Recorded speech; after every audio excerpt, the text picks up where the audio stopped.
Olá amigos, companheiros da internet e destas coisas do desenvolvimento, cá estou eu mais uma vez com um vídeo muito naquela perspectiva do que eu tenho vindo a trazer aqui ao meu canal do YouTube e hoje vou concentrar aqui a minha atenção para vos tentar dar uma orientação dentro daquilo que é a minha própria experiência, mais uma vez aqui dentro do roadmap.sh, que é um site fantástico que vocês podem visitar e onde vocês vão encontrar aqui muitas informações substancialmente relacionadas com os caminhos que cada programador na área do desenvolvimento ou na área do DevOps, etc., deve seguir para conseguir adquirir os conhecimentos necessários para prosseguir nesse caminho. Basicamente é isso. Um roadmap é então uma sequência de etapas que vocês devem seguir ou são sugeridas que vocês sigam para conseguirem atingir o objetivo de desenvolver a vossa carreira profissional ou como freelancers, etc., dentro de um determinado caminho. E eu hoje queria concentrar aqui a minha atenção no caminho do full stack, com um objetivo principal que é vocês ficarem agora com uma noção de que atualmente para um programador full stack já não é apenas necessário ter conhecimentos de linguagens de programação e frameworks. É preciso um pouco mais do que isso. Aqui, se eu clicar no full stack, nós vamos ter então um roadmap que eu vou aqui explorar um pouco convosco de uma forma mais ou menos superficial, mas com alguns inputs, com a minha opinião, e quero chamar a atenção que este roadmap proposto para o papel do Full Stack Developer é um roadmap muito centrado também no ecossistema de JavaScript. Nós não vamos perder muito tempo com isso, até porque nós poderíamos colocar aqui, até no contexto específico do meu canal, ou do conteúdo mais especial do meu canal, que é o PHP, nós poderíamos substituir aqui o JavaScript pelo PHP. Iria dar na mesma. Eu irei até eventualmente fazer alguns apontamentos sobre isso. De qualquer das formas, eu quero que vocês vejam um caminho no seu todo, ok? Então, em primeiro lugar, é muito importante vocês perceberem o que é um Full Stack Developer. Um Full Stack Developer desenvolve, não é propriamente apenas uma junção do Front-End Developer com o Back-End Developer. O Full Stack faz de facto o trabalho desses dois, mas para além disso tem que ir um bocadinho mais além do que isso, ok? Então o Full Stack Developer é alguém que consegue fundamentalmente desenvolver a parte visual de uma aplicação, mas que consegue também alimentar essa parte visual com a parte da lógica, regras de negócio, comunicação com bancos de dados, comunicação com APIs, que é a parte que diz respeito ao back-end developer. Para além disso, e como irás ter a oportunidade de ver neste caminho, existe ainda uma componente de uma ligação com a parte do DevOps, com a infraestrutura. Então o Full Stack Developer, muitas das vezes, quando é requerido por uma empresa, ele é requerido no sentido de que eles querem alguém que consiga fazer uma solução ready-made e pronta para ir para a produção. Isso envolve não só a parte da esquematização inicial, o desenvolvimento de uma memória descritiva sobre qual é a solução para o desenvolvimento de uma solução web, ou quais são os caminhos que vão ser desenvolvidos. Depois a parte do desenvolvimento, que vai sempre acontecendo em full stack, neste caso em back-end e front-end, não é? Na parte do front-end sempre com uma outra framework, uma outra tecnologia para a parte visual e depois no back-end uma outra tecnologia para alimentar a parte do front-end. E depois na fase final tudo o que é a preparação para passar a produção e toda a manutenção que isso envolve. Bom, mas deixemos-nos agora de explicações mais teóricas e vamos ver aqui o caminho. Portanto, o full stack, basicamente, o que é necessário para um full stack perceber? As três tecnologias, estamos a falar de desenvolvimento web, as três tecnologias que são a base e o pilar fundamental da web. Tu podes encontrar qualquer tipo de framework de JavaScript, de PHP, de Python, etc. Todas elas assentam no funcionamento da web, caracterizada então pelas duas linguagens de marcação, não são linguagens de programação, não são consideradas como tal, que é o caso do HTML e do CSS, neste caso a versão HTML5 e CSS3. Todas elas para a criação de conteúdo estático e que dão suporte à web porque são as linguagens de marcação que os browsers conseguem interpretar. E depois logo a seguir é muito importante saberes JavaScript. Quer estejas a trabalhar num ecossistema de JavaScript, como é óbvio tens que aprender JavaScript, mas se vais trabalhar num ecossistema de PHP também tens que saber JavaScript, ok? Eventualmente não com tanta profundidade como acontece com os Reacts, os Views, o Angular, etc. Não com tanta profundidade, mas pelo menos o JavaScript que diz respeito à manipulação da API do browser, que é o JavaScript para a DOM, o Document Object Model. Então saber capturar os eventos de clique, como é que acontece, o que é que acontece quando há um change, um evento change num input, como é que tu fazes para criar uma série de lógicas que te permitem atualizar o conteúdo da tua página web sem necessitares de ir fazer um novo request ao servidor. E obviamente aqui encaixa-se também perceberes como é que funciona o Ajax, como é que funcionam as comunicações síncronas e assíncronas, é fundamental. Tudo o resto, obviamente, depois diz mais respeito ao ecossistema do JavaScript, ok? Daí que se fala aqui nesta questão do NPM, que é o Node Package Manager, que é, obviamente, uma porta de entrada muito importante. Existem outras, como é o caso do Yarn, para que vocês consigam entrar, então, no ecossistema do JavaScript, porque é a partir do Node que vocês conseguem, então, depois desenvolver ou ter ambientes de desenvolvimento para o React, o Vue, o Angular, etc. Tem também agora o Vite, que também faz a mesma coisa, mas, de certa forma, continua a ser aqui o pilar, o NPM, para que tudo isto funcione. Há depois aqui uma componente, antes de passarmos para os ecossistemas que nós escolhermos, que é uma componente fundamental. Tu não podes ser um programador front-end, back-end ou full stack sem teres conhecimentos de Git. Eu não quero especificar obrigatoriamente o GitHub, até porque existe por vezes alguma confusão, quem não está muito familiarizado com o que é o Git e o GitHub. O Git é o sistema de versionamento das aplicações que te permite fazer o controle de versões. Neste caso não é o controle de versões, mas sim um controle de submissões, de commits. Tem essa stack toda muito própria do Git. O Git não é um conjunto de iniciais de um termo concreto, ok? Mas é então o sistema maioritariamente, eu diria, esmagadoramente utilizado pela comunidade de programadores, independentemente da área da programação, para garantir que tens repositórios onde tu vais guardando as diferentes etapas do desenvolvimento do teu projeto, e o GitHub, neste caso, é uma das muitas plataformas que existem, obviamente a mais conhecida, onde tu podes ter repositórios remotos, onde a tua equipa pode partilhar o desenvolvimento de uma aplicação de uma forma centralizada na web. Tens o Bitbucket, tens o GitLab, tens enfim, um conjunto de outras alternativas, mas de facto o GitHub é aquela que é mais conhecida. E portanto é muito importante, para além destas três tecnologias que tu aqui tens, que são o pilar da web, aprenderes a utilizar o Git e já agora uma das plataformas para repositórios remotos, que é o caso do GitHub. Aqui entramos um bocadinho então no ecossistema do JavaScript, não vou aprofundar muito. Aqui temos o React como solução que foi encontrada aqui para melhor dizer qual é o path, o caminho, o roadmap de um programador full stack. Eu aqui poderia substituir isto por um CodeIgniter desta vida ou um Laravel desta vida. Aqui posso ter o Tailwind como posso ter um Bootstrap, um Material UI, etc. Portanto, temos aqui o quê? Uma framework, vamos considerar assim, uma biblioteca / framework de CSS que te permite construir o teu projeto sem teres que escrever o CSS do zero. O Tailwind é muito utilizado no ecossistema do React, mas isso não quer dizer que tu não possas utilizá-lo no ecossistema do PHP, com o Laravel desta vida e com o CodeIgniter, e portanto tudo tranquilo. Aqui, em vez do React e das frameworks do React, o caso do Next.js, etc., poderíamos ter então o Laravel a funcionar sem qualquer problema, ok? Depois, quando passamos aqui para baixo, temos aqui a parte mais relacionada com o back-end. Aqui a parte do front-end e aqui a parte do back-end que faz então a composição do full stack.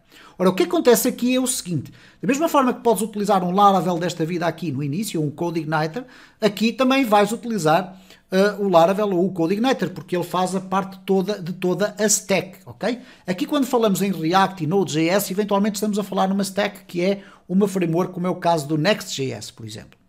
Então, nós temos que, de facto, aprender a trabalhar com a parte visual e depois com a parte de back-end. Comunicação com APIs, comunicação com bases de dados, regras de negócio que vão determinar como é que, no caso do ecossistema do JavaScript, como é que o server-side rendering vai funcionar, ou então como é que vai ser enviada a informação para o front-end. Portanto, tudo isso é muito importante.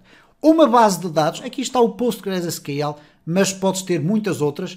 Tradicionalmente, eu vejo ainda muita gente a dizer que o MySQL / MariaDB continua a resolver a esmagadora maioria dos processos. São bases de dados relacionais, então aprenderes o PostgreSQL ou o MySQL ou o MariaDB, estás a caminhar no sentido de aprenderes uma base de dados, um sistema de gestão de base de dados baseado em bases de dados relacionais, ou então tens depois em alternativa o NoSQL, que é o mais conhecido é o MongoDB, ou para quem usa, por exemplo, o Amazon Web Service tem o DynamoDB. São bases de dados que têm uma forma de linguagem diferente, isto é, tu usas o SQL, o Structured Query Language, no caso das bases de dados relacionais, MySQL, MariaDB, Postgres, o SQLite também, ou o Microsoft SQL Server, por exemplo, também. Todos eles usam o SQL, a mesma linguagem para poderes comunicar com diferentes sistemas de gestão de base de dados. O MongoDB já usa uma forma diferente de poderes comunicar, mas de certa forma o que tens que saber é, pelo menos, saber utilizar 2 ou 3. Se souberes MySQL, MariaDB, vais ter os teus problemas maioritariamente resolvidos. Em algumas circunstâncias específicas tens que aprender também o MongoDB como uma base de dados no SQL. Depois, algo que é muito importante e que faz parte de um paradigma que está a ser cada vez mais aplicado ao desenvolvimento web. API First. Nós temos aqui 3 coisas que estão, eu não diria todas elas relacionadas umas com as outras, mas temos aqui o Redis, que é basicamente um servidor que pode gerir as sessões num contexto de memória. Não vou aqui explorar muito em detalhe o que é que isto significa. Tradicionalmente, quando tu entras e abres uma sessão dentro de um website, vais ter uma sessão tradicionalmente guardada ou num banco de dados ou em file system, mesmo, que é o que acontece por padrão com o PHP. O caso do Redis é um servidor para guardar, por exemplo, elementos da sessão em memória dentro de um servidor. Mas, além disso, tens então aqui tudo o que é RESTful APIs. RESTful APIs, cada vez mais tens que saber dominar o que é uma RESTful API. Como é que tu fazes o consumo? Isso é absolutamente fundamental para um full stack e, em alguns casos, para um back-end developer, em alguns casos, não, eu diria em todos os casos, tem que saber as técnicas para a criação de uma API. Tradicionalmente, as APIs nos tempos que correm são REST ou então RESTful, isto é, aplicam todos os paradigmas que estão na base da definição do que é uma API REST, que implica aplicação de cache, ser agnóstico em termos de sessões, etc. Mas saberes o que é uma REST API, como consumir uma API e tudo isso. O JWT Auth e tudo aquilo que está relacionado com autenticações é algo que é absolutamente crítico nos dias que correm. Porquê? Quando tu fazes a utilização de uma API, que normalmente é exposta à web, tu tens que criar condições para que a comunicação com essa API seja feita de forma absolutamente segura. Porque, como é óbvio, se tu conseguires ter ali pelo meio alguém que consegue captar as transições de informação entre as tuas aplicações e uma API, tu podes deixar em risco o acesso à informação. E a informação, por vezes, traz dados que são muito pertinentes, dados pessoais, por exemplo, é algo que tu tens que ter imenso cuidado. E uma das formas de fazer isso é utilizando, por exemplo, um JWT, que é um JSON Web Token, ou um JWE, um JSON Web Token Encrypted, ou então alguns sistemas de autenticação mais poderosos, que não sejam apenas um Basic Authentication pelo protocolo HTTP, que é altamente inseguro, mas que sejam protocolos muito bem acordados, com chaves públicas, chaves privadas, com a utilização do OpenSSL para encriptação de payloads. Portanto, repara que eu estou a falar aqui de um conjunto de conceitos que estão relacionados com algo com o qual tu te deves preocupar muito. Mas eu, quando digo muito, é mesmo muito. Porque se vais te preocupar se o teu site é bonito, se tem um aspecto visual interessante, se tem um dark mode e um light mode, isso também faz parte de um projeto. Mas se depois o teu site, em termos de comunicação de dados, é altamente inseguro, esquece o aspecto visual do teu site. Tu rapidamente vais ter imensos problemas, principalmente com os teus clientes, quando eles começarem a ver que os teus dados estão a ser vertidos para a internet com imensa facilidade. E por mais incrível que possa parecer, podes não ter a noção disso, mas a quantidade e o volume de ataques que todos os sites estão a sofrer é uma coisa avassaladora. É quase um mundo paralelo dentro do universo da internet. Eu posso te dizer que, por exemplo, cada vez que tu crias na tua hospedagem própria, com o teu domínio próprio, tu crias um novo endereço de e-mail, o teu endereço de e-mail vai ser, nos próximos minutos, atacado milhares de vezes para tentar encontrar vulnerabilidades. É isso que acontece. A internet tem este universo paralelo, vamos lhe chamar assim, de gente e de sistemas que de forma automática estão a tentar sempre atacar os sistemas. E, portanto, é muito importante que tenhas atenção a esta questão das APIs REST e as suas autenticações. A partir daqui, repara que há um salto. Há um salto que larga a vertente do código e passa para uma vertente de infraestrutura. E que é o seguinte: get some DevOps knowledge. Vai aprender alguns conhecimentos da área de DevOps. DevOps é o desenvolvedor de operações. Okay? Então aqui o que é que se fala? Primeiro, fundamental, Linux Basics. O que é o Linux Basics? É saberes como é que funciona basicamente um sistema Linux. E não estou a falar do Ubuntu Desktop, nem do Linux Mint. Não estou a falar de distribuições com aspecto visual. Estou a falar pura e simplesmente dos servidores de Linux. Saberes o que é um Apache desta vida, o que é um Nginx, o que é uma linha de comandos, um terminal de Linux, como é que tu te podes ligar via Secure Shell ou SSH a um terminal, a um servidor Linux, e como é que tu podes basicamente navegar, utilizar determinados comandos para conseguires navegar no interior de um servidor Linux exclusivamente pelo seu terminal, portanto sem teres acesso a um aspecto visual que te permite navegar nas pastas como o explorador do Windows, ok? Então é fundamental também teres conhecimentos nessa área. É muito importante, penso que aqui não aparece, mas é muito importante, para além desta perspectiva que aqui está, que é uma perspectiva mais relacionada com a cloud, nós temos aqui o Route 53, SES, não sei o que é, mas temos aqui o EC2 e o S3, que são componentes da Cloud Amazon Web Service, neste caso Elastic Cloud Computing e o qualquer coisa Storage, são 3 S's, ok?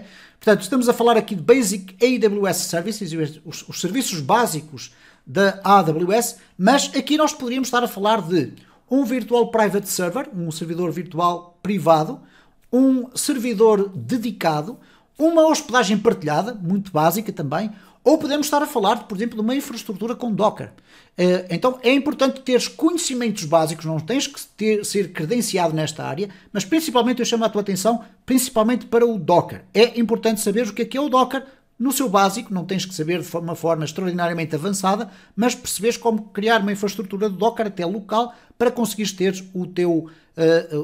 a tua aplicação a rodar no Docker. Porque muitas vezes o que acontece é que hoje em dia, quando vais colocar a tua aplicação em produção, retirando obviamente aquele cenário dos ambientes partilhados na web, que é um cenário muito comum, mas quando vais trabalhar com Virtual Private Servers ou Private Servers, etc., ou servidores dedicados, ou então na nuvem, muitas das vezes, na maior parte das vezes, vais usar infraestrutura de Docker, Kubernetes, tudo isso. Então, tens que ter algum conhecimento nessa área para saberes com o que é que estás a lidar, até porque muitas das vezes vais estar a trabalhar e a desenvolver num sistema semelhante de Docker local, ok? Depois temos aqui o Monit, não sei o que é, ok? Poderemos ir aqui ver. Monit tem a ver certamente com monitorização. Nós temos aqui o Prometheus e o Grafana. O Grafana é uma forma de tu conseguires visualizar dados do Prometheus, ok? Então temos a ver aqui monitorização do teu sistema. É importante perceber se o teu sistema está devidamente balanceado, se tem redundância, se é escalável, se está a conseguir dar resposta aos teus clientes. Fizeste uma aplicação extraordinária, funciona tudo muito bem, mas o teu servidor tem recursos muito reduzidos, eventualmente tens que ter alguma forma de monitorizar tudo isso para conseguires fazer um escalamento, quer seja horizontal, quer seja vertical, etc. Depois, nós temos aqui o GitHub Actions, o Ansible, o Terraform, são tudo tecnologias já relacionadas com a parte infraestrutural. O Terraform é utilizado fundamentalmente para tu poderes construir a tua infraestrutura através de código, ok? Não tens que andar lá a ligar fios ou a dizer eu quero configurar mais um servidor. Tu escreves, como acontece um bocadinho com o Docker Compose, um conjunto de instruções que te permitem depois arrancar com a construção de uma infraestrutura completa. Portanto, já é um universo que está muito para além das linguagens de programação do lado do desenvolvimento com PHP ou com JavaScript, ok? Quer vás por um caminho, quer vás pelo outro, estas tecnologias que aqui estão já são tecnologias mais propícias para o DevOps. E, portanto, quando chegas aqui a esta área, tu já estás com um conhecimento de full stack muito sólido. Quando conseguires dominar de uma forma mais ou menos proficiente este conjunto de informações, independentemente de ires pelo ecossistema do JavaScript ou ires pelo Python ou ires pelo PHP, etc. Se consegues ter aqui conhecimentos que te conseguem dar alguma capacidade de organização do teu trabalho nesta área do DevOps, então acredita que já chegaste a um patamar muito interessante e vais ter um conjunto de competências que vai ser muito apetecível para as empresas que te quiserem contratar. Fica aqui então esta minha visão, secção dos comentários para tu deixares a tua própria experiência profissional, todos os desafios que tu foste encontrando ao longo da tua carreira que te levaram a ter que estudar algumas destas tecnologias, alguma questão ou alguma sugestão que tu queiras ver aqui discutida no canal, eu terei todo o gosto em ler os teus comentários, leio sempre todos os comentários invariavelmente e vemo-nos então numa próxima oportunidade.